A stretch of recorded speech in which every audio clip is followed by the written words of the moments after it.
Donc, on a notre deuxième conférence qui va pas tarder à démarrer. Je vous remercie de prendre place. Les intervenants, Paul, Denis, Michaela, merci beaucoup de vous installer. Vous allez avoir vos micros. Installez-vous. Oui, attends, mets-le-moi là. Hop. Je veux pas qu'on me le pique.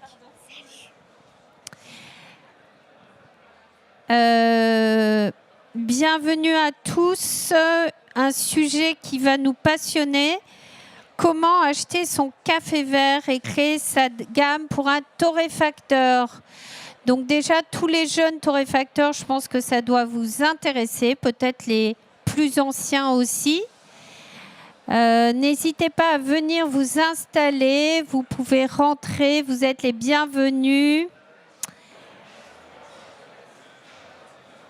Vous avez la possibilité de venir écouter cette table ronde qui va débuter dans quelques minutes sur comment acheter son café vert et créer sa gamme pour un torréfacteur.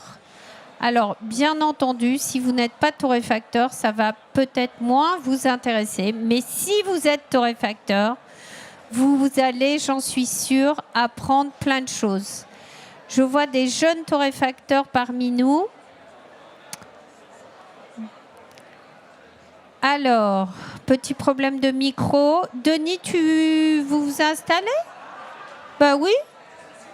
Paul, Michaela, si vous pouvez venir vous installer, voilà, impeccable. Chacun peut prendre déjà sa place, comme tu veux. Ouais, c'est bien aussi. Vous avez le choix, on a mis un joli canapé cette année aussi. Paul, c'est comme tu le sens.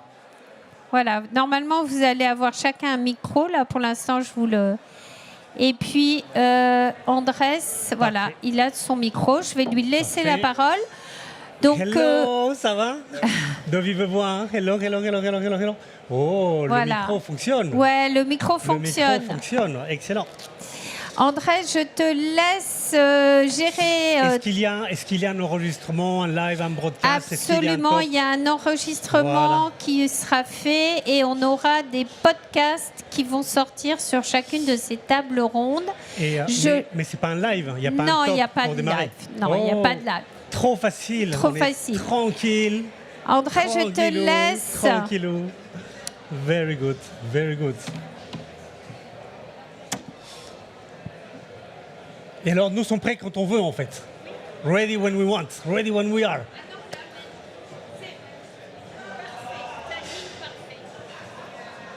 Are we ready? Are you ready? Oui. Bienvenue à tous à la table ronde la plus importante, la plus intense de tout le festival. Absolument. Bienvenue au Paris Coffee Show. On va parler de café vert et de gamme avec les personnes les plus adéquates, les plus talentueuses, les plus belles pour l'occasion. Je vais les laisser se présenter parce que je pourrais dire on ne les présente plus dans le milieu du café. Mais ça serait un déshonneur que de minimiser leur portée de ma part. Donc je vais laisser Paul, Michaela et Denis se présenter eux-mêmes. Paul. Bonjour tout le monde, je m'appelle Paul Hanafi, ça fait plus ou moins 18 ans que je travaille dans le café. J'ai commencé en Australie où j'étais né et ça fait presque 16 ans que je travaille ici en France dans le métier café. Et aujourd'hui, je fais des conseils et des formations avec d'autres torréfacteurs. Du coup, justement, l'achat de café vert, la torréfaction, le control quality, tous ces sujets de ce métier. Meilleur ouvrier de France, quand même. Meilleur torréfacteur de France. Pas mal. Michaela? Bonjour tout le monde. Pour ma part, ça fait 10 ans que je travaille dans le monde du café. J'ai découvert le café en France. Je n'ai pas une autre expérience dans une autre culture que celle-ci. Et depuis 8 ans, je travaille comme torréfactrice en chef pour la brûlerie de Belleville à Paris.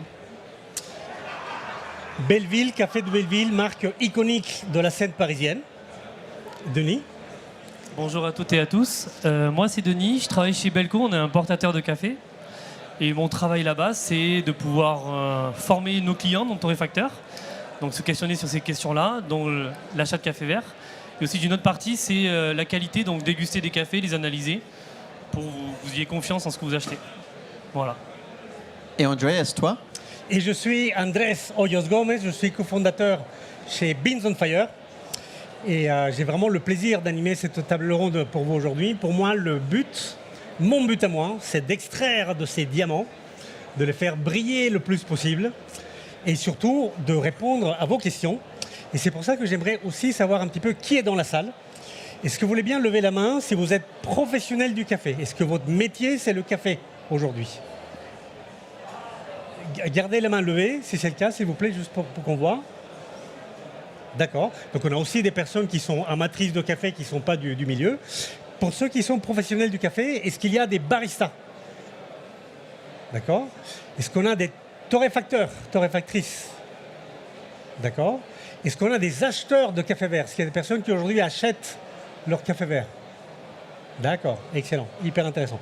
Alors, comme on a beaucoup de personnes qui ne sont pas des professionnels du café, on ne va pas take for granted des choses qui peut-être pourraient paraître des bases pour nous. Et du coup, je vais démarrer par la question la plus basique de toutes, qui est acheter son café et créer sa gamme. Quelles sont déjà les questions de base qu'il faut se poser? Quelles sont les questions de base qu'il faut se poser? Je vais démarrer par quelqu'un qui achète. Ça peut être Michaela ou Paul. Ça peut être Michaela ou Paul. Michaela. Quelles sont les questions de base? On ne va pas aller tout de suite dans les trucs sophistiqués, pointus, mais de base, qu'est-ce qu'on doit couvrir en fait? Après, je peux parler qu'au nom de Belleville, parce que je n'ai pas de l'expérience ailleurs. Absolument.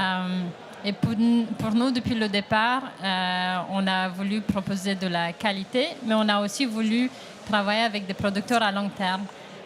Qui veut dire on a voulu travailler avec des gens qui ont beaucoup de potentiel à long terme et commencer à travailler avec eux avant d'être éventuellement au sommet de l'excellence et grandir ensemble. Ce qui fait que quand on a ouvert la brûlerie de Belleville, on l'a ouvert avec 2 références dans 2 régions, Antigua, Guatemala et Santa Barbara, Honduras. C'était nos seuls 2 cafés à la carte. Et là, 11 ans plus tard, on a peut-être 6 à 8 références dans chacune de ces régions, plus d'autres lots qui ne sont jamais utilisés comme monoterroir, ils sont utilisés dans nos assemblages. Et du coup, ça a été un mélange entre la qualité du café vert, mais aussi la qualité de la relation. Parce que si nous, on veut un changement, il faut qu'on soit présent de l'autre côté. On ne peut pas juste demander des choses aux producteurs sans être là année après année après année. Qualité du café vert, qualité de la relation, 2 références, au départ en tout cas. Aujourd'hui, il y a combien de références? Aujourd'hui, on a 16 à 18, du coup, qui change forcément. On a 6 assemblages qui sont disponibles au menu à tout moment. Et puis, on a différentes gammes qui sont disponibles en fonction de la saisonnalité. Super clair, merci beaucoup. Paul? Moi, je pense que déjà, je pense qu'il y a plus ou moins 3 types de torréfaction différents. Il y a des torréfacteurs qui ont une public cible pour le café.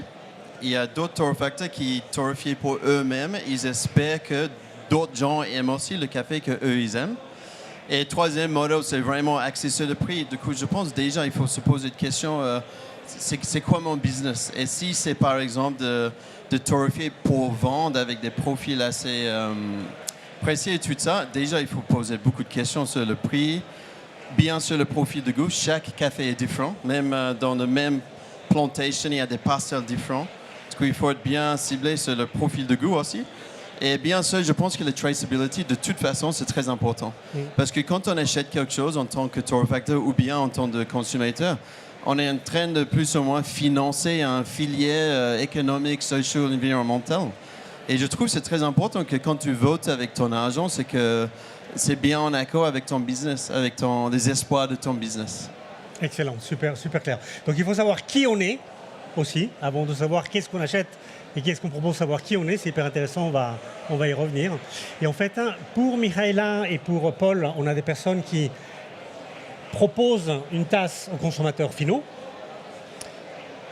Et en fait, chez Denis, c'est un peu différent, parce qu'il n'y a pas de transformation, en tout cas aujourd'hui comme business principal, disons. Vous achetez du café vert, enfin toi et Belco en général, vous achetez le café vert, vous revendez le café vert. Vous êtes un importateur, sourceur, comme on dit dans le milieu. Du coup, comment se pose ce questionnement chez vous? Puisque Belco propose pour des gens comme Michaela, pour des gens comme Paul, pour des gens comme Beans, on prend aussi des choses sur Belco. Et du coup, comment se présente cette question c'est quoi les critères de base, en fait? Alors oui, les critères de base, déjà je rejoins ce qu'ont dit Mihaela et Paul sur les différents critères. Nous, ce qu'on va se poser comme question, c'est un peu comme un torréfacteur, on va se poser la question de, finalement, qu'est-ce qu'on veut acheter aussi. C'est finalement, qu'est-ce qu'on veut acheter? Est-ce qu'on va acheter de la qualité? On va y revenir, je présume, sur qu'est-ce que la qualité, parce on peut débattre sur ça. On n'a pas toute la journée, mais on peut au moins en discuter. Mais en tout cas, on essaie de travailler sur la qualité, et donc dans la qualité, potentiellement, en tout cas, c'est aussi, je partage cet avis, c'est la traçabilité. Travailler sur des cafés qui peuvent avoir une reconnaissance de la filière, donc remonter potentiellement jusqu'à une coopérative, jusqu'à un groupement de producteurs ou un producteur ou encore plus une parcelle. Pour finalement, comme l'a très bien dit Paul, voter par son argent sur ce que l'on va acheter. Donc être conscient de ce qu'on achète. Mais pour être conscient de ce qu'on achète, c'est aussi, et là c'est une partie de mon travail, et je ne suis pas tout seul, mais une partie de mon travail, c'est de pouvoir avoir conscience de ce qu'on achète, comprendre ce qu'on achète. Acheter du café vert, c'est aussi c'est un produit agricole qui peut évoluer, et c'est comment on peut essayer de mieux le connaître, mieux se l'approprier, pas dans le sens ça m'appartient, pas de propriété, mais s'approprier dans le sens je comprends qu'il peut y avoir des fluctuations, je comprends qu'il peut y avoir différences de goût, de torréfaction, des différences aussi d'année en année, différences de prix, et donc tout ça, évidemment, et tout est corrélé, qualité, prix, plus ou moins.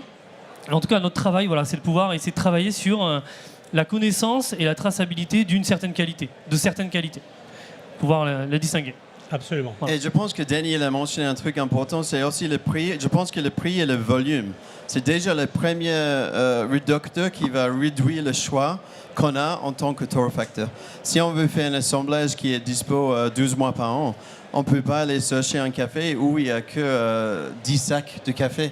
Parce que c'est un mauvais choix en termes de stratégie pour cette utilisation. Très clair. Du coup, déjà le prix, parce que aussi demander des échantillons qui sont hors du prix, par exemple, c'est beaucoup d'énergie et beaucoup d'argent, par exemple, pour Belke d'envoyer ces échantillons, de faire un suivi. Si ça va être jamais acheté, je trouve ça pas cohérent. Sauf si on est transparent, on dit on a besoin de 10 échantillons à tel prix, tel volume, et on veut goûter ce café que je ne vais pas acheter. Ça, c'est très bien. Mais je pense que le premier tri qui réduit la masse de café qui existe, c'est le prix et le volume aussi. Le prix et le volume. Alors, on commence à créer un petit peu l'espace qu'on va creuser dans les prochaines minutes. On a parlé de qui on est, à qui on s'adresse. On a parlé de qualité, de prix, de volume, de traçabilité. Il y a un mot qu'on n'a pas encore dit, ou un champ lexical qu'on n'a pas encore abordé. C'est la durabilité, ou l'économie socialement responsable, ou la responsabilité, ou le sustainability, comme on veut l'appeler. Je sais déjà, parce qu'on l'a fait dans nos échanges précédents, que c'est important pour vous tous. Et on va revenir aussi là-dessus. D'accord ? Alors, maintenant qu'on a posé un petit peu les bases, on va aller du grain à la tasse. D'accord ? Donc, on va parler du café vert, des canaux, de la qualité déjà à ces niveaux-là, après de la gamme. On va sans doute faire des allers-retours. Et en fait, avant de prendre un chemin un petit peu linéaire du grain à la tasse, justement, une question que je voudrais leur poser, c'est est-ce qu'ils partent de la ferme, de l'origine, du choix, ou est-ce qu'ils partent de la gamme des clients ? Alors, Mihaela a donné une réponse de certaine manière, dans la mesure où Belleville, dans l'histoire, c'était d'abord de référence. Donc, c'est un choix de qualité qui est parti de référence. Et économique aussi, parce que du coup, tu démarres il y a 11 ans, tu n'as pas non plus des moyens énormes à ta disposition. Du coup, c'est un choix stratégique. Je vais me positionner avec 2 cafés de haute qualité et 2 histoires. À l'époque, il y avait beaucoup moins de gens sur le marché français qui travaillent en direct avec les producteurs de café ou qui parlent de la notion de producteur de café. Du coup, ça avait plus de poids que peut-être aura aujourd'hui si tu démarres avec 2 cafés. Tout à fait. Après, moi, ce qui je trouve intéressant, en tout cas pour la conversation, c'est que vous aurez pu vous dire, et ce n'était pas le cas, vous aurez pu vous dire, il nous faut quoi ? Il nous faut un café chocolaté, pas acide, tranquillou, peut-être un brésilien, mais pas forcément. Et il nous faut quelque chose de fruité, de vibrant, probablement un africain, mais pas forcément. Et on va aller chercher ça. vous vous êtes dit, on veut de la qualité, du produit, de la relation, et vous avez trouvé. Donc c'était un Honduras, Ouais. je crois, Santa Barbara, Honduras. C'était Guatemala et Honduras, Voilà. mais du coup, on a fini par se poser ces questions que tu Voilà. viens de dire. Parce que du coup, à l'époque, on avait un très petit espace de torréfaction et la brûlerie était ouverte seulement le samedi au public. Et pendant les dégustations avec le public, on apprenait un peu ce que les gens aiment boire et ce qu'ils cherchent dans le café. On s'est rendu compte qu'on a peut-être 4 à 6 ou 7 typologies de clients. C'est le client qui aime le café rond, gourmand, chocolaté. C'est le client qui aime l'acidité. C'est le client qui aime le fruit rouge, le fruit un peu fermenté. C'est le client qui aime les cafés très forts comme en Italie. C'est le client qui aime des cafés assez consensuels. Il peut les boire sans réfléchir, mais s'il réfléchit, c'est intéressant ce qui se passe dans la tasse. Mhm. Et on s'est rendu compte que ces clients-là qui ont des goûts déjà assez établis, une partie sont curieux de découvrir des nouveautés, une partie veulent juste trouver un café qui est disponible à l'année parce qu'ils ne veulent pas se prendre la tête, parce qu'ils ont d'autres choses à faire. Et du coup, on s'est rendu compte qu'on devrait peut-être créer des assemblages qui répondent à ces typologies des clients et garder à côté un menu qui change de monoterroir. Du coup, avec les monoterroirs, au moins pour Belleville, on va commencer avec c'est quoi l'histoire de ce café vert. Du coup, en tant que torréfacteur, je suis là pour accompagner le café vert quelque part. Je suis là juste pour révéler ce potentiel. Avec les assemblages, on va commencer avec je veux un café qui goûte les fruits tropicaux, où j'ai l'impression que j'ai le parfum de, je sais pas, un souvenir. C'est vraiment une histoire très marketing presque. Mais du coup, on va commencer avec ça et derrière voir quel type de café vert dans la tasse me redonne le sentiment avec lequel j'ai commencé la recherche. Donc ça va être un peu deux approches différentes entre Excellent. Ouais, tout à fait, les hyper clair. assemblages et Hyper le clair. café vert. Donc vous avez démarré par le côté qualité du produit, qualité de la relation. Dans le chemin, vous avez dit, mais en fait, nos clients, ils ont des typologies différentes, donc on va intégrer ça aussi dans la réflexion. Comment ça s'est passé pour toi, Paul? Qui es-tu? Tu disais, il faut savoir qui on est. Qui es-tu, Paul? Qui as-tu été chez Lomi? Qui es-tu aujourd'hui? Qui seras-tu demain? Ça, je sais pas. Les 3 questions, je n'ai pas de réponse. Mais, Déjà, hier et aujourd'hui. Déjà ça. ouais. En fait, j'étais un des fondateurs de Lomi, un torréfacteur ici en France. Et chez Lomi, on a structuré notre gamme de café. On a eu 3 catégories de café. Un, c'était un assemblage. Et cet assemblage, le sourcing de café vert, c'était fait vraiment pour le profil de goût très précis. On voulait, et là, le terme quality, pour moi, c'est très relatif et subjectif. Parce que avec cet assemblage, par exemple, on ne voulait pas beaucoup d'acidité. Et du coup, un café de Brésil chocolaté est très rare. C'est le meilleur quality d'un café de Kenya qui a beaucoup d'acidité et beaucoup de fruits. Du coup, j'ai toujours eu cette notion de quality. C'est relatif et la valeur. Moi, je paierais plus cher pour cette Brésil que pour le Kenya. Parce que le Kenya, dans ce cas, il y a 0 valeur pour cette utilisation. Très clair. Du coup, assemblage et les cafés pour l'assemblage, on a acheté avec le même producteur quasiment chaque année après 5 ou 6 ans. Parce que là, ça faisait 13 ans, j'ai travaillé chez Lomi et les premiers 4, 5, 6 ans, on était juste en train d'essayer de vendre du café et trouver un chemin, entre guillemets. Assemblage et après les parcelles. Et justement, les parcelles, c'était les cafés, le même producteur chaque année, plus ou moins n'importe quel profil de goût. Parce que c'est un produit, comme tu sais très bien, il y a une variation de temps en temps. Tout à fait. Du coup, on choisissait de l'eau de le même producteur, mais aussi on voulait un offre cohérent.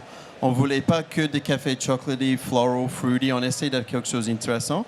Et la troisième gamme, c'était les éphémères. Et ça, c'est des petits micro-lots qui arrivaient, qui partaient comme ça avec aucune structure, entre guillemets. C'est des cafés éphémères. Il n'y a pas de vraiment investissement, soit pour acheter un sac, 2 sacs, 3 sacs. Et là, du coup, on a eu une structure de café vert qui était, à la fois, ça roulait. C'était assez facile à gérer parce qu'on connaît plus ou moins le volume de vente. Tu ajoutes 10% sur l'achat en espérant que tu continues à augmenter le volume. Et dans ce cas, avec cette relation, surtout le parcelle où on achète du même genre, tu peux donner ton volume que tu as besoin avant ou pendant la récolte. Et ça, c'est trop bien parce que tu sais que tu as plus ou moins ton quality Ah, génial. et ton stock sécurisé. Les gens qui le vendent du café, qui le produisent le café, ils savent qu'il y a une vente derrière. Parce que toi, tu sais aussi très bien que l'investissement de producteurs de produire un bon café, c'est gigantesque, c'est énorme. Énorme. C'est du temps, c'est de l'argent, c'est beaucoup d'investissement. Et de faire tel investissement sans savoir s'il y a un acheteur derrière, c'est comme beaucoup de business, on peut fabriquer une table magnifique, on ne sait pas si on va la vendre ou pas, c'est un peu la même chose. Alors ça, c'est Mais le sujet, c'est toujours mieux de savoir qu'il y a un acheteur derrière. Du coup, on a structuré à peu près l'offre comme ça et on a trouvé un bon mélange entre du stabilité, des cafés récurrents, mais quand même un peu différents chaque année, et de nouveautés qui arrivaient en permanence. Et ça, c'était à l'époque de l'OMI. Ça, c'était oui, exactement. Et aujourd'hui, Aujourd'hui, moi, est-ce que tu vois les choses différemment? Qu'est-ce que tu envisages par rapport à... En fait, est-ce que ton approche change? Oui, aujourd'hui, je travaille avec d'autres torréfacteurs sur le conseil et la formation. Et ça, c'est aussi trop bien parce que tu vois les gens qui connaissent exactement le besoin, le marché, à qui ils vendent le café. Et il y a d'autres qui, demain, ils ne savent pas comment ça marche, le filier café. Et c'est normal, c'est très complexe. Ouais. Du coup, aujourd'hui, j'essaie vraiment de... Moi, je n'ai rien à vendre en termes d'esthétique, au style de torréfaction, au style de café vert, parce que ce n'est pas mon business. Du coup, là, j'essaie juste de l'aider avec la vision de le business dans la meilleure façon par rapport à l'achat de café vert, la torréfaction et tout ça. Et est-ce que c'est ça qui t'amène à te poser la question « Qui es-tu » Parce que tu te rends compte en voyant beaucoup de torréfacteurs qu'il y a des approches très différentes et que les personnes doivent faire des choix, en fait. Déjà, de qu'est-ce qu'il veut faire en amont. Ouais. Et en fait je dis ça parce que quand on est torréfacteur, quelque part, on est dans son trip. Je ne sais pas si vous vous référez à ça. On pense à ce qu'on veut sourcer, à ce qu'on veut apporter, à ce qu'on veut faire. On ne se rend pas compte de la diversité d'approches qu'il y a. Toi, tu le vois en tant que consultant. Nous, chez Beans, on le voit en tant que torréfaction collaborative, qu'on héberge beaucoup de projets. Mais de l'extérieur, on pourrait se dire les torréfacteurs de spécialité sont tous les mêmes. Ils font tous un peu la même chose. Et en fait, non, il y a des approches quand même assez différentes. Absolument, oui, très, très différent. Sur le marché, aussi sur le marché, le qualité, le client ciblé, il y a plein de manières de structurer l'offre de business et aussi de structurer comment les gens ils vont percevoir est-ce qu'ils achètent une ferme quand ils achètent un paquet de café, est-ce que c'est un profil de goût, un couleur de torréfaction, est-ce que c'est un mood board, un peu comme Belleville avec les assemblages. Il y a plein de manières aussi de faire une distinction entre un business et un autre. Et tout ça, ça passe au travers du café vert. Je trouve que le choix de café vert, ça donne une esthétique tout de suite aux entreprises. Alors, il est trop fort, Paul, parce qu'il me donne la transition parfaite pour démarrer maintenant notre chemin du grain à la tasse.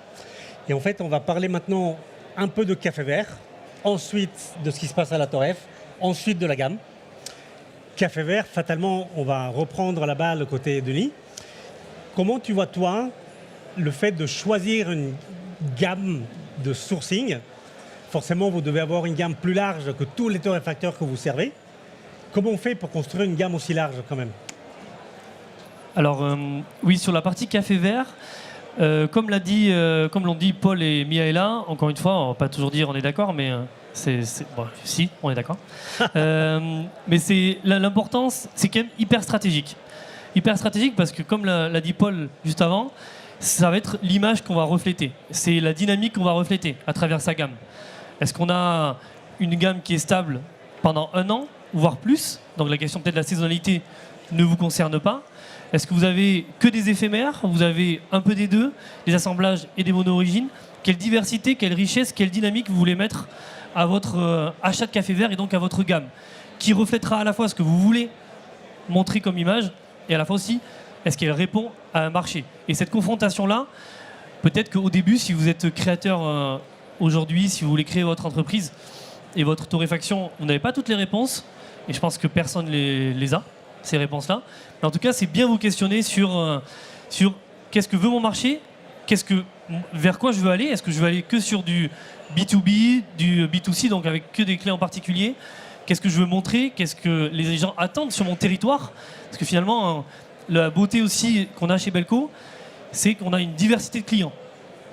Plein de clients qui ont plein de visions différentes, qui ont plein de styles différents, qui achètent plein de cafés différents. Et à partir de ça, on a une sorte de richesse qui nous sort un peu de ce que nous, on peut aimer en tant que personne, en tant que particulier ou professionnel, mais qui nous ouvre.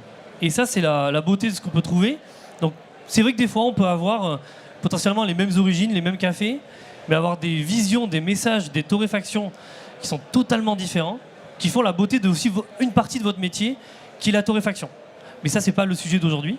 Le sujet d'aujourd'hui, c'est une autre partie de votre métier, l'achat de café vert. Et c'est primordial. C'est hyper risqué, entre guillemets, parce qu'il y a beaucoup de choses à prendre en compte pour choisir. Et comme l'ont dit mes camarades, le prix, le volume, la qualité, quelle valeur aussi. Qualité du café vert, peut-être avec un protocole qui est donné. On connaît aujourd'hui le protocole SCA, qui a une sorte de cahier des charges sur les défauts de café vert, sur une notation de dégustation, ça existe. Donc défauts de café vert, aussi des tailles de grains, etc. On peut se poser la question de l'homogénéité de mon lot, ça c'est sur la partie café vert. Mais est-ce que cette qualité va répondre à une valeur pour vous, pour votre business? Parce que c'est un business. Donc c'est un peu les questions qu'on va essayer de se poser chez Belco. Et pour là, essayer de travailler. Est-ce que tu veux bien reprendre ces critères de qualité, notamment pour les personnes qui ne sont pas du milieu et pour les personnes qui voudraient rentrer dans le sourcing? C'est quoi les éléments principaux au niveau du café vert à regarder en termes de qualité? Alors les principaux éléments, il y en a beaucoup à la fois. Alors, comme dans tous les domaines, on peut toujours avoir plus de données, mais c'est lesquels on peut prioriser. Alors ce qui est important à la fois pour comprendre ce que l'on va cuire, c'est il y a des propriétés physiques du café. Donc on va évaluer et vous allez avoir à disposition la densité du café, son taux d'humidité, la taille des grains et sa distribution. Donc la taille du grain, est-ce que c'est en crible? C'est des tailles. Est-ce que tous les grains que vous allez acheter sont à un crible 18 par exemple? Des fois il y a des cahiers des charges pays qui existent. Dans les cahiers des charges pays, au Brésil, quand on achète un New York de 3 à 17, 18, on sait qu'on va avoir un certain critère lié au café vert, à sa taille. Et ici, j'ai 2 super torréfacteurs. Ils savent mieux que moi que d'avoir une homogénéité des tailles de grains, c'est plus facile à torréfier que si on a des tout petits grains et des très gros grains. Comme chez vous, quand vous allez essayer de couper vos oignons, tous de la même taille pour les cuire. Vous n'allez pas faire des quarts d'oignons et à la fois des fines lamelles. Vous essayez d'avoir une homogénéité dans la cuisson. Donc d'avoir ces critères physiques, ça nous permet de mieux comprendre potentiellement une réaction en torréfaction et donc après au rendu final que l'on veut ou quel message on veut passer à travers le profil aromatique du café et sa cuisson. Donc on a ces critères-là. Un autre critère qui est hyper important, c'est l'activité de l'eau. L'activité de l'eau, c'est contrairement à l'humidité. Le taux d'humidité, c'est donc une quantité d'eau dans un grain.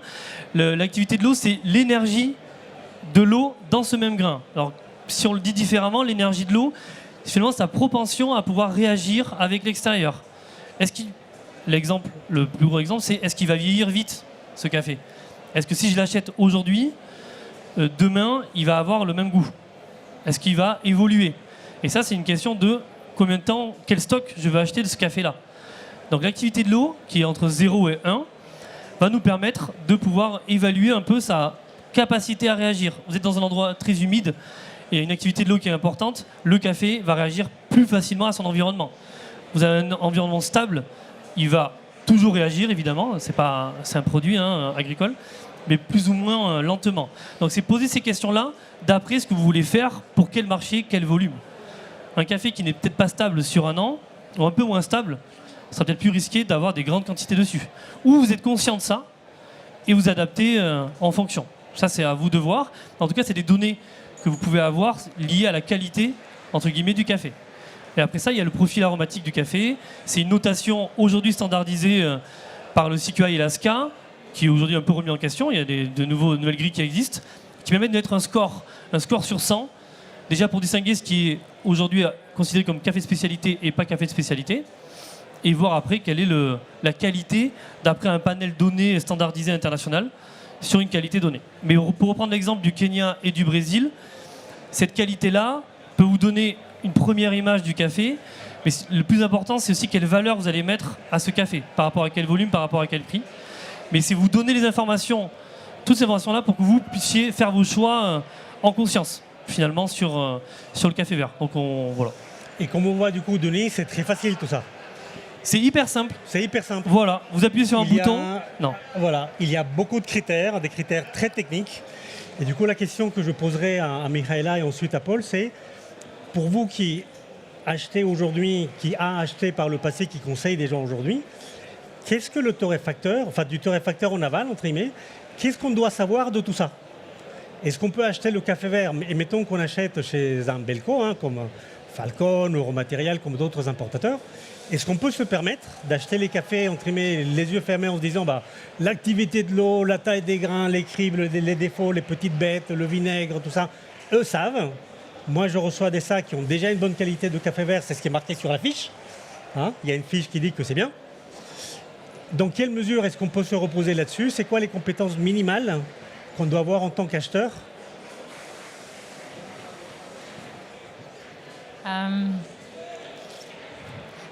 Je pense que presque tout ce que Denis a dit, c'est un peu important en compétence minimale pour exceller à son business, peut-être pas pour l'ouvrir, mais pour vraiment le développer d'une manière cohérente.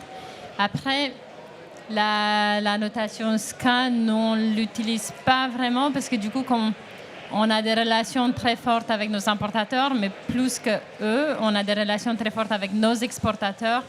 Du coup, souvent, on est calibré à nos exportateurs. Du coup, si on ne peut pas goûter les cafés ensemble avec eux, on va les goûter à Paris, dans notre brûlerie. Mais du coup, notre 86 et leur 86 vont être calibrés parce ça fait 10 ans qu'on goûte des cafés ensemble.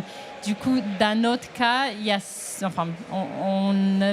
on regarde peut-être avec un grain de sel la notation sur les petits échantillons de café qu'on nous donne et on attend qu'il soit corrélé au prix, à l'expérience. Je pense que pour moi, en tant que torréfacteur, ce qui m'a été très utile, c'est d'apprendre à quel point le changement climatique impacte les cafés. Et du coup, quand il y a eu beaucoup de pluie, peut-être les cafés vont vieillir mal. On a eu des soucis avec des villes qui ont tombé, des pluies géantes qui ont détruit des fermes et tout. On sait que ces cafés qu'on achète depuis 10 ans vont peut-être être bons pour 1 ou 2 mois.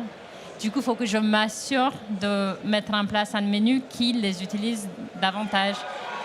Dans mon expérience avec le café de Colombie, ce n'est pas un café qui vieillit si bien que peut-être Guatemala. Du coup, je vais m'assurer de ne pas avoir de café de Colombie qui est dans mon dépôt en Europe, qui attend dans mon dépôt, et je vais le passer davantage.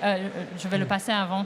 Du coup, il y a des petites choses où, avec l'expérience, tu commences à apprendre le goût d'un café qui commence à tourner, et il faut être stratégique et le mettre en place. Merci. Alors, même question pour Paul, c'était quelles compétences minimales doit avoir l'acheteur de café au sens torréfacteur en aval? Est-ce que le torréfacteur fait toutes les mêmes analyses de qualité du café vert qu'a fait déjà l'importateur? Ou moins, ou certaines, ça dépend? Moi, je pense pour le torréfacteur d'acheter le café vert, un sujet principal, c'est comme Denis l'a dit, l'activité d'eau, parce que là, ça va plus ou moins définir le temps de stockage de ce café-là. Et souvent, quand il y a un café qui vieillit, il prend un goût un peu boisé, de papier, de quelque chose d'astringent, un peu âpre. Du coup, ça on ne veut pas. Et en fait, le taux d'humidité qu'on peut mesurer vraiment pas cher, c'est une machine qui peut coûter 400 € qui fait le job. Le taux d'humidité, il y a une forte corrélation entre le taux d'humidité et la water activity, l'activité d'eau. Du coup, on peut utiliser le humidity comme proxy pour la stabilité dans le temps, le café. Du coup, un café à 9% de humidity, il y a une forte chance que dans 10 mois, il est meilleur qu'un café à 12% humidity. Du coup, ça, comme premier regard pour le volume qu'on achète, c'est pas mal parce que là, si un café coup de cœur à 12,5 humidity, il faut l'acheter, mais il faut peut-être pas acheter 6 mois de stock. Et Mihail, elle a dit quelque chose qui est intéressant, c'est qu'elle a dit que les cafés colombiens, souvent, lundi, ils sont bons et du coup, mardi, ils ont déjà un goût boisé. Ça peut aller vite, cette dégradation. Et par exemple, en Colombie, ils utilisent beaucoup de séchoirs parce que c'est humide, c'est difficile de sécher le café lentement. Et par exemple, plus vite que ça sèche le café, plus il y a une chance que ça va vieillir mal dans le temps. C'est pour ça, souvent en Colombie, et c'est pour ça aussi un café d'Éthiopie qui sèche pendant 3 semaines. Normalement, 10 mois plus tard, c'est toujours délicieux, c'est pas dégradé.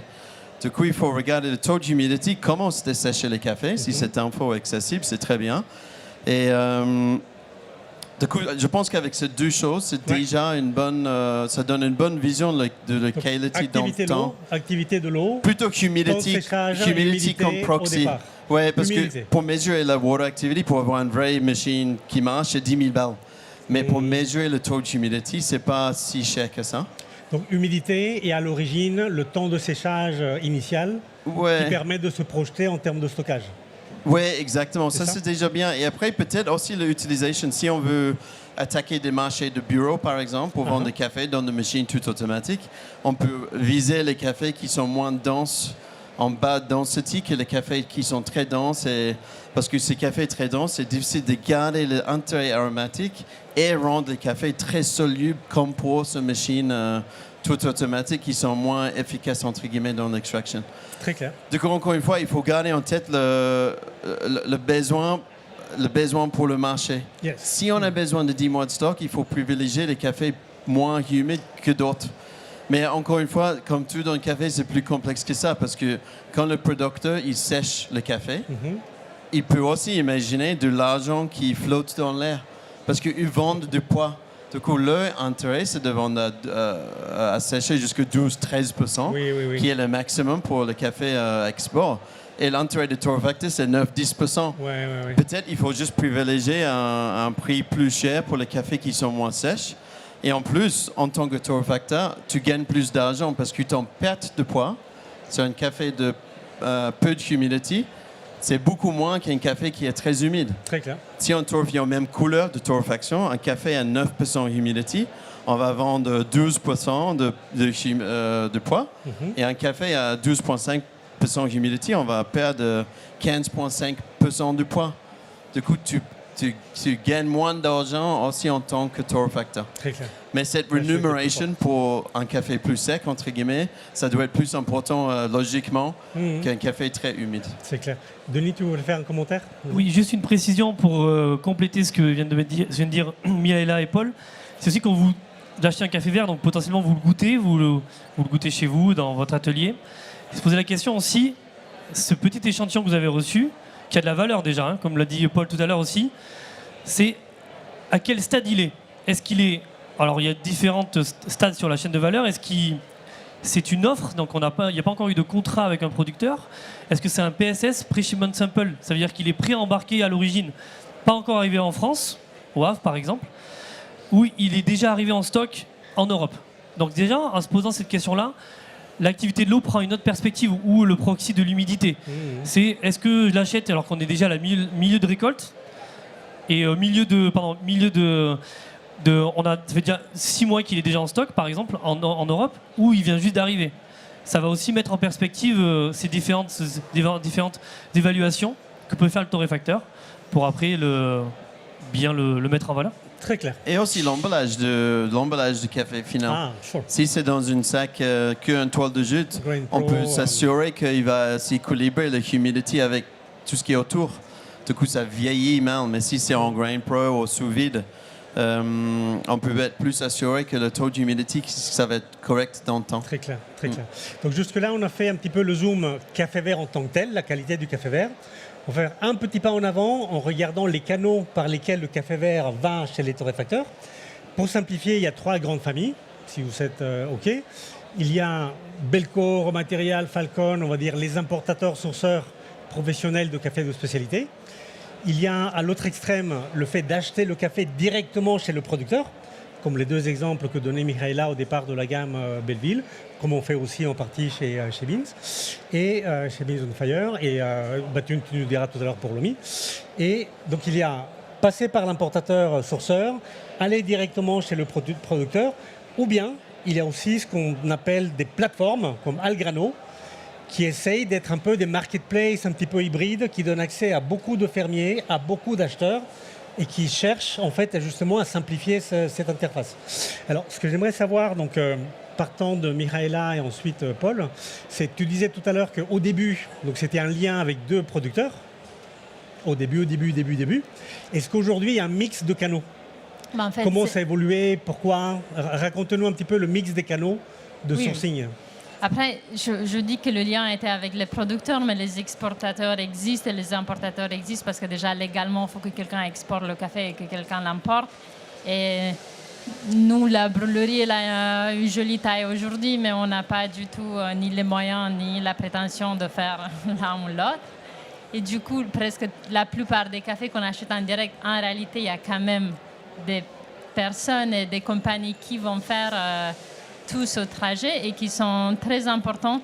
Donc, nous, on source en direct beaucoup de nos cafés. En tous les cas, on a des relations très fortes dans plusieurs pays. On a du mal à avoir ce type de relations fortes en Afrique parce que le contexte politique en Afrique est trop instable pour qu'on ait les moyens d'arriver à la même confiance qu'on a dans nos partenaires au Guatemala, Brésil et Honduras. Mais ce qu'on va toujours essayer, c'est de trouver des gens qui ont la même vision et charte de valeurs que nous, trouver des exportateurs qui ont à cœur les mêmes valeurs que nous et trouver des importateurs comme Belco qui ont à cœur les mêmes valeurs que nous pour pouvoir leur faire confiance. Ça va être très difficile d'être à Paris, torréfier tous mes cafés et en même temps être sur place et voir les besoins du producteur, et en même temps gérer tout le transport des conteneurs. On veut bien que chacun fasse son côté du métier et juste choisir des partenariats qui nous semblent cohérents. D'accord. Mais du coup, pour préciser, parce que c'est un sujet intéressant, on dit beaucoup dans le milieu de café de spécialité, on parle d'acheter en direct, mais il y a beaucoup de direct. Il y a du direct, il y a du direct et du direct. Alors du coup, est-ce que tu peux préciser dans les exemples que tu as donnés, est-ce que, dans l'occurrence, donc Belleville passe entre guillemets quand même par un Belco, Falcon, raw matériel, etc. Mais c'est vous qui choisissez, et du moment que vous choisissez, vous créez un lien privilégié avec eux. Ou bien, par exemple, est-ce que vous trouvez la ferme et vous dites Belco, Falcon, raw, est-ce que vous pouvez nous les amener? On fait les deux. Dans les régions, on a des relations fortes. On ramène nous-mêmes la relation parce que c'est des gens avec qui on travaille. Et souvent, je sais pas, Benjamin Paz, qui est notre exportateur au Honduras, il va nous parler de son voisin qui a investi et qui a très bien fait son travail, qui a une ferme super. Du coup, on va goûter ses cafés et toutes ces relations, on va les ramener à un importateur. On va lui demander de nous les faire venir, mais on va gérer nous-mêmes tout l'échange avec l'exportateur. On a besoin du café d'Éthiopie. On n'a pas de relations très fortes, même si on essaye depuis 10 ans de mettre quelque chose en place. Du coup, on va contacter tous les importateurs à qui on fait confiance et à qui on apprécie le goût pour le choix de café d'Éthiopie. Et on va leur demander de nous envoyer des échantillons en précisant à peu près ce qu'on recherche. Et du coup, on ne va pas non plus vouloir attendre une centaine d'échantillons de partout en Éthiopie. On va vouloir certaines régions ou certains goûts très spécifiques. Je ne l'ai pas mentionné, mais pour les assemblages qu'on fait, on a 6 assemblages à la carte. Ils sont disponibles à l'année, mais les compositions des cafés verts changent en permanence. Du coup, on ne va pas acheter du café vert pour avoir assez pour chaque assemblage à l'année. On va les goûter toutes les semaines et dès que le goût change, on va trouver d'autres lots qui vont prendre la place des lots existants. On a fait toute une sorte de spreadsheet à côté avec 11 catégories de café vert qui sont nécessaires pour nous pour garder nos assemblages cohérents. Et du coup, on sait à peu près ce qu'on recherche. On sait dans quelle région, quel profil aromatique. On sait si on a besoin d'un éthiopien floral, on a besoin d'un éthiopien en plus abricot, pêche, beaucoup de corps, ou on a besoin peut-être d'un éthiopien qui a une explosion de fruits rouges parce que c'est ce que ce café nécessite. Du coup, on va faire des demandes des échantillons, mais avec des précisions pour essayer de ne pas gaspiller ni le temps, ni les ressources, ni le café vert des gens qu'on ne va pas goûter. D'accord. Et donc, il y a quand même un mix de canaux, disons, de manières de sourcer. Absolument. Et chez Paul, du coup, comment c'était du temps de l'OMI, en tout cas, comment tu réfléchissais à ça à ce moment-là? Et aujourd'hui, quand tu conseilles, qu'est-ce que tu donnes comme cadre ou comme guidance ou comme conseil aux gens pour choisir leur mix de canaux? Oui, je pense que, par exemple, chez l'OMI, c'était un peu comme Mihaela, c'était du genre un mix. Mais de toute façon, le responsibility, je pense que si le torréfacteur il assume le risque de son achat, ça veut dire que soit il trouve un producteur ou soit il visite avec un importateur. S'il dit est-ce que vous pouvez acheter ça pour moi, Ça veut dire le financement, le logistique, le warehousing, tout ça. On peut dire, et aussi s'il y a une visite et une dégustation et tout ça, pour moi, c'est plus ou moins direct. Direct, ça ne veut pas dire que le torréfacteur fait aussi toute la chaîne logistique. Ah, Parce que c'est vrai, c'est un autre métier. Et les importateurs qui le font, ils sont très, très forts. Et aussi, il y a des importateurs qui sont plus ou moins organisés pour certains pays. Par exemple, Belco, ils sont hyper forts en Éthiopie. Ils ont fait un super travail là-bas. Ils ont un bureau d'exploitation. Ils gèrent directement leurs achats avec le producteur. Et peut-être, chez Belco, d'autres pays, ils travaillent à travers d'un exportateur. Parce qu'avoir cette implication tellement forte dans chaque pays, ça prend du temps. À mon avis, ils sont en train de construire ça. Mais dans une dizaine de pays, ils sont très forts et très implantés. Et d'autres, c'est peut-être pas un exportateur, je ne sais pas. Mais Alors, je sais hyper qu'en intéressant. Éthiopie, ils sont très, très forts. Et du coup, si tu permets, passons chez Denis juste pour voir cette partie de mix et on revient chez toi pour les conseils de comment penser à la gamme. Du coup, Denis, où est-ce que Belco est direct? Où est-ce qu'il y a des partenaires? Comment vous réfléchissez à ça? Mais comme l'a introduit Paul, on fait un peu de tout. En fait, on a aussi, donc nous on vient acheter du café vert. On a des pays où on essaie d'être très impliqué et l'Éthiopie en fait partie. Un gros travail de Jacques Chambriand et son équipe qui sont implantés directement en Éthiopie. On a aussi la même chose au Salvador, en Colombie et aujourd'hui au Guatemala. Donc on a visé des pays qui nous semblaient stratégiques pour nous, donc qui nous permettent de les valoriser. Après, comme l'a dit Paul, on passe aussi avec des exportateurs. Parce que c'est des métiers qui sont complexes, avec chaque fois des cahiers des charges ou des pays qui sont différents. Et ce sont des métiers, un métier et des métiers, que l'on ne peut pas tout faire. Il faut aussi être humble et savoir quel est notre métier sur tout ça. Et après, notre autre métier, c'est quand même essayer de garantir une qualité, une certaine qualité pour un certain produit et que ça soit plus ou moins stable pour votre achat. Donc ça, c'est la deuxième. On vient acheter et garantir une qualité. Pas garantir la qualité, ça veut rien dire, mais garantir une qualité que vous avez choisie, potentiellement. Voilà. Super clair. Du coup, on revient chez Paul. Ouais, moi, je Qu'est-ce pense... que tu conseilles pour choisir ces canaux? Ouais, moi je dirais juste les canaux, c'est en fonction de la taille et les ressources et le volume de la business. Au début, c'est très difficile de justifier un voyage en Colombie et passer une semaine avec un producteur pour acheter un sac. C'est comme si quelqu'un vient chez toi en tant que torréfacteur, il passe 3 jours, ils achètent 250 grammes. Toi, c'est pas rentable et c'est pas juste. Du coup, dans ces cas, il faut forcément, je pense, pas forcément, mais c'est mieux de passer par quelqu'un comme Belco qui maîtrise beaucoup. Et aussi, quand on trouve un importateur de qualité, aussi de grandir avec eux, tu peux toujours peut-être acheter de volume direct entre guillemets, mais demander que Belco fait la logistique. Du coup, pour moi, ce choix du canot, c'est tout à fait lié à la maturité de l'entreprise, la taille de l'entreprise, le volume, le fonds, les ressources qu'on a, tout ça en fait. Très clair. Ça doit évoluer avec le business. Merci. Alors, on a parlé de l'origine au sens qualité du café vert. On a parlé des canaux, du choix des canaux. On va revenir maintenant à la tasse, en fait. Est-ce que vous pourriez nous redécrire vos gammes pour Michaela et pour Paul? Alors, pour Paul, peut-être chez Lomi, en fait. Mais c'est quoi la gamme? Et peut-être nous parler de un ou deux grands changements de la gamme. Au départ, tu disais il y a 2 références. Aujourd'hui, on a plein de cafés différents. Est-ce que tu peux nous parler de 1 ou 2 moments où la gamme a vraiment fait un saut et elle a vraiment changé? Pour nous, la gamme a vraiment fait un saut quand on a décidé de lancer les assemblages, parce que ça nous tenait à cœur de faire des assemblages d'exception et pas juste des assemblages torréfiés forts pour l'espresso. Ça a été beaucoup plus complexe que ce qu'on a pensé. Ça nous a pris 2 ans, même si on pensait que ça va nous prendre 3 mois et que c'est facile. Tu mélanges tes cafés fruités, c'est extra fruité. Ça ne marche pas vraiment comme ça. Et ça a été hyper bien reçu par le client particulier parce que du coup, c'était quand même inspiré de la réaction du client particulier qui, déjà, à la base, on avait nos packaging avait des couleurs différentes pour chaque pays différent et des nuances de cette couleur pour chaque région différente.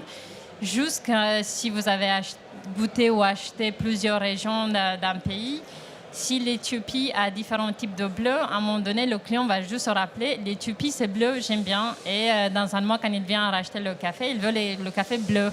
Jusque depuis, moi j'ai 4 bleus, ils ont changé parce que les lots ont changé, donc c'était un bordel pas possible. Et les gens étaient frustrés de ne pas trouver leur café. Du coup, je leur vends Château Belleville.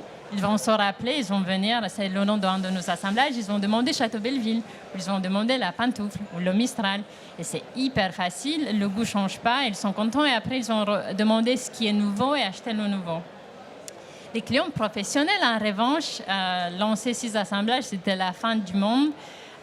Comment ils peuvent être sûrs que le même nombre de grains de chaque origine et dans chaque shot qu'ils vont faire. Non. Château Belleville ne met pas le producteur en avance.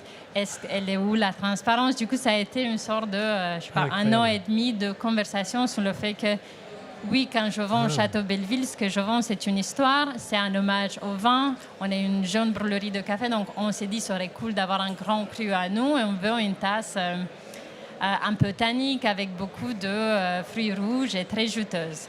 Et derrière, aujourd'hui, voici la composition et voici les fermes. Et du coup, ce n'est pas le producteur avec son nom mis en avance, c'est l'histoire du café et le producteur vient en deuxièmement.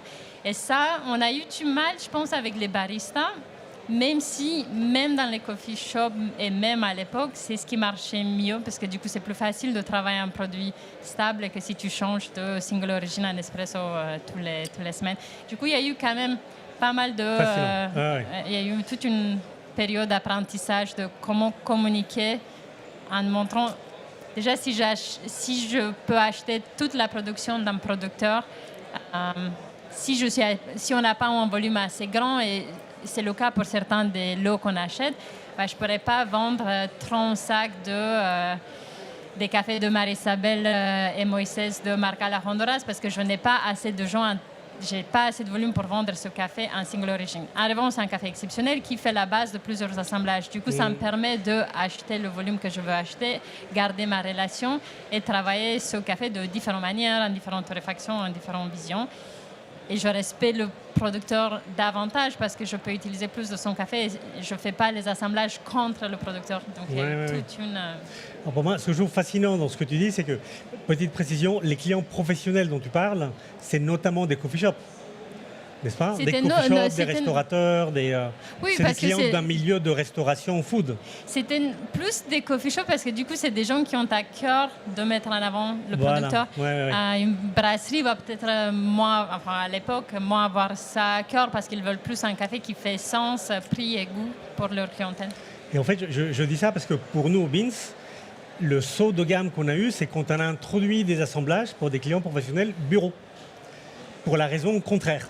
C'est qu'on avait une liste, on présentait, on disait, voilà, on a 5 cafés de Colombie, 2 de Costa Rica, 2 du Salvador, 2 du Kenya, et les clients professionnels bureaux disaient, c'est génial, j'ai aucune idée de ce que tu viens de dire, ça a l'air super joli, mais je ne sais pas quoi acheter moi, en fait.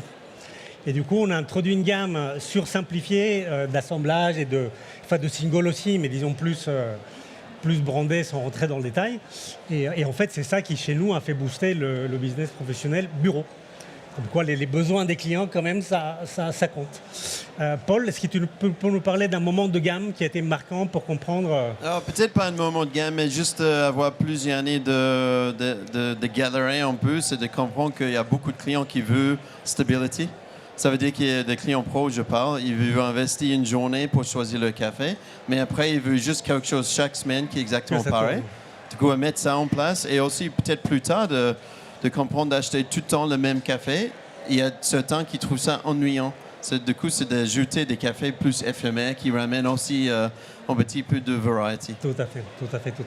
Et pour mettre un petit peu de variété dans notre conversation, Paul, c'est la magie des transitions, il est trop fort. On va maintenant prendre des questions du public. Est-ce qu'il y a un micro pour le public? Non. Alors, on va prendre celui-là.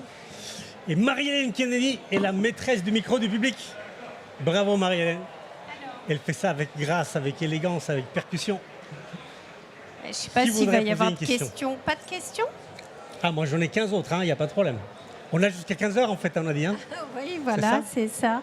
Non, on est déjà short au niveau. On a dépassé de 5 minutes, mais bien entendu, si on a des questions, pas de souci. Alors, moi, j'ai une question pour terminer. Moi, j'ai une question pour terminer. Alors, moi, j'accompagne les nouveaux torréfacteurs qui se lancent. Qu'est-ce qu'on peut leur dire à ces torréfacteurs qui sont en train d'ouvrir, mais qui ne se sont pas encore vraiment lancés Est-ce que vous avez un dernier conseil à leur donner pour comment acheter leur café vert? Un petit truc, peut-être un petit tips pour débuter? Et puis la grande question, c'est toujours qui se pose, c'est combien de tonnage la première année? Denis? Je vais commencer dans les tips et je passerai la parole à mes camarades. Un des tips, c'est déjà, je pense, de construire une gamme qui soit simple à tenir et qui puisse refléter ce que vous voulez, refléter une diversité et de ce que vous voulez apporter pour un marché ou pour des marchés donnés. Et ça, c'est vraiment être très lié à la partie business. Parce qu'une torréfaction, si vous la créez, c'est aussi pour en vivre, enfin j'espère. Il y a la passion, évidemment, potentiellement, et c'est sûrement le cas, mais aussi il faut pouvoir en vivre. Donc je dirais une gamme simple qui permette de répondre à un marché. Voilà. Super clair. Oui, je pense la même chose et peut-être juste se poser peut-être si on connaît pas, si on n'a pas encore ouvert notre brûlerie, se demander un peu pourquoi on le fait. Ça a l'air évident, mais savoir pourquoi on le fait, parce qu'il va falloir défendre ce pourquoi, avoir la vision et le marché, essayer de ne pas se disperser dans plein de directions, parce que ça va être très difficile de démarcher tout la première année. Et peut-être il y a des gens qui ont des relations très fortes déjà parce qu'ils ont voyagé, parce qu'ils connaissent des producteurs et veulent ouvrir une brûlerie pour mettre ces cafés en avance, ou peut-être ils veulent proposer quelque chose de nouveau. Donc je pense qu'il faut un peu savoir répondre quand tu démarches le marché à la question pourquoi ce que je propose c'est différent et qu'est-ce que je ramène. Il faut se donner soi-même cette valeur pour pouvoir aller après la chercher dans le café vert, mais aussi savoir la défendre quand on va proposer aux gens nos cafés. Moi, pas grand-chose à ajouter par rapport le gamme du café, mais juste peut-être plutôt sur le volume, c'est-à-dire essayer d'être clair de ce qu'on veut de cette business, parce que B2C et B2B, c'est deux métiers différents, avec une organisation, une structure très différente, et ça va jusque le taille de la machine. Si on achète un 3 kilos pour démarrer, et on veut être présent B2B, dans un an, il faut acheter un 15 kilos. Et comme tout, en fait, d'acheter un 15 kilos par rapport à toi, c'est un petit peu plus d'argent. Et je vois beaucoup de gens qui, soit ils achètent trop gros parce qu'ils veulent rester que B2C, ou trop petit parce qu'ils veulent être B2B. Mais de toute façon,